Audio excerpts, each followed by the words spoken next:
पालघर जिल्हा परिषदेत महाराष्ट्र दिन उत्साहात साजरा, ध्वजारोहण समारंभ संपन्न। 1 मे 2026 रोजी महाराष्ट्र दिनानिमित्त जिल्हा परिषद पालघर येथे ध्वजारोहण समारंभ उत्साहपूर्ण वातावरणात पार पडला।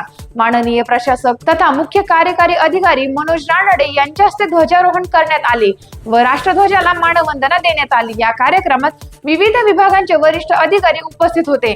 उपायुक्त कार्यकारी अधिकारी इजाज अहमद, मुख्य लेखा व वित्त अधिकारी सचिन आवटे, जिल्हा आरोग्य अधिकारी डॉक्टर संजय चौधरी, डॉक्टर संतोष चौधरी, जिल्हा पशुसंवर्धन अधिकारी डॉक्टर प्रशांत हसनाळकर, जिल्हा कार्याध्यक्ष अधिकारी व्यंकटराव हुंडेकर तसेच माध्यमिक शिक्षण अधिकारी अशोक पाटील यांनी कार्यक्रमात सहभाग घेतला। अधिकारी व कर्मचाऱ्यांनी मोठ्या संख्येने उपस्थित राहून कार्यक्रमाची शोभा वाढवली।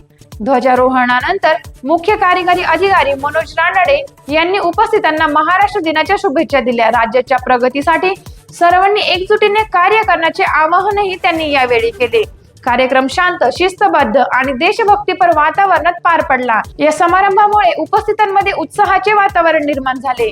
टाइम्स ऑफ महाराष्ट्र न्यूज साठी पालघर जिल्हा प्रतिनिधी निलेश गावंडे यांचा रिपोर्ट।